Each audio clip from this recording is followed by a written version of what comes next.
السلام علیکم ورحمۃ اللہ وبرکاتہ۔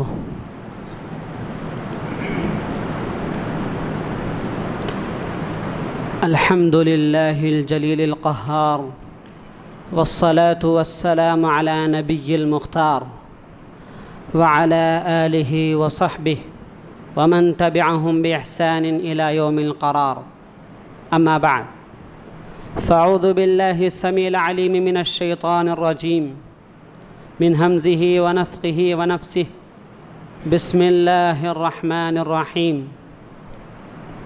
وَلَقَدِ اسْتُهْزِئَ بِرُسُلٍ مِّن قَبْلِكَ فَحَاقَ بِالَّذِينَ سَخِرُوا مِنْهُم مَّا كَانُوا بِهِ يَسْتَهْزِئُونَ۔ وقال جل وعلا: قل إن كان آباؤكم وأبناؤكم وإخوانكم وأزواجكم وعشيرتكم وأموال اقترفتموها وتجارة تخشون كسادها ومساكن ترضونها أحب إليكم من الله ورسوله وجهاد في سبيله۔ معزز حاضرین، عزیز نوجوان ساتھیوں، اسٹیج پر محترم علماء کرام، اللہ رب العالمین کا شکر احسان ہے کہ اس کا فضل و کرم ہے۔ اس اللہ رب العالمین نے ہم تمام کو اس بات کی توفیق عطا فرمائی کہ ہم آج کے اس مبارک موقع پر نبی کریم صلی اللہ علیہ وسلم کی سیرت کے حوالے سے جن لوگوں نے بھی غلط فکر کو اپنے ذہن میں رکھتے ہوئے الفاظ کہے ہیں، ہماری یہ ذمہ داری بنتی ہے ایک مسلمان ہونے کے ناطے کہ ہم نبی کریم صلی اللہ علیہ وسلم کی سیرت کو مکمل طور پر واضح کر دیں۔ میں آپ کو ایک بات بتلا دوں کہ جس وقت نبی کریم صلی اللہ علیہ وسلم کا انتقال ہوا تو سیرت کی کتابوں میں لکھا جاتا ہے کہ جس درخت کو ٹیکا لے کر نبی کریم صلی اللہ علیہ وسلم خطبہ دیا کرتے تھے، اس درخت نے بھی آنسو بہائے تھے۔ یہ اس بات کی دلیل ہے کہ نبی کریم صلی اللہ علیہ وسلم سے صرف جاندار ہی نہیں بلکہ جن چیزوں میں جان نہیں تھی وہ چیزیں بھی نبی کریم صلی اللہ علیہ وسلم سے محبت کیا کرتے تھے۔ تو اسی لیے نبی کریم صلی اللہ علیہ وسلم سے محبت کرنے کا دعویٰ صرف زبان سے کہہ دینا کافی نہیں ہے۔ جس طرح سے ہم اپنی ماں سے محبت کرتے ہیں، ہم اپنے والدین سے محبت کرتے ہیں، اس سے کہیں اور زیادہ نبی کریم صلی اللہ علیہ وسلم سے محبت کرنا ضروری ہو جاتا ہے۔ میں آپ کو نبی کریم صلی اللہ علیہ وسلم کی سیرت کے بارے میں کیا بتلا سکتا ہوں، کیونکہ نبی کریم صلی اللہ علیہ وسلم کی سیرت ہی ایک ایسی سیرت ہے جس کو اللہ رب العالمین نے لقد کان لکم فی رسول اللہ اسوۃ حسنہ کہہ کر تا قیامت تک ساری امت مسلمہ کے لیے مکمل طور پر ایک رہنما کا اصول قرار دے دیا ہے۔ تو اسی لیے نبی کریم صلی اللہ علیہ وسلم سے محبت کرنے کا تقاضا اس بات کی طرف ہمیں ابھارتا ہے کہ چاہے وہ مسلمان ہی کیوں نہ ہو، چاہے وہ کوئی کافر ہی کیوں نہ ہو، چاہے وہ کوئی بھی انسان کیوں نہ ہو، اگر نبی کریم صلی اللہ علیہ وسلم کی شخصیت پر انگلی اٹھاتا ہے، اگر نبی کریم صلی اللہ علیہ وسلم کی سیرت پر یا پھر نبی کریم صلی اللہ علیہ وسلم کی ناموس پر کوئی الفاظ کستا ہے، تو ہماری یہ ذمہ داری بنتی ہے کہ ہم نبی کریم صلی اللہ علیہ وسلم کے الفاظ کے ذریعے ہی جواب دیں۔ جنہوں نے بھی نبی کریم صلی اللہ علیہ وسلم کو اپنے الفاظ کے ذریعے داغدار کرنا چاہا، ہم انہی کو نبی کریم صلی اللہ علیہ وسلم کے ذریعے گلزار بنا دیں گے کہ کس قدر نبی کریم صلی اللہ علیہ وسلم کے اخلاق تھے۔ ذرا دیکھتے چلیں کہ جنہوں نے بھی نبی کریم صلی اللہ علیہ وسلم پر الزامات تراشے ہیں، اگر ان الزامات کو ہم گناتے چلیں گے تو صرف آج کے زمانے کے نہیں بلکہ آج سے کئی سال قبل بھی اما عائشہ رضی اللہ عنہا کی زندگی کو لے کر کئی الزامات تراشے گئے، لیکن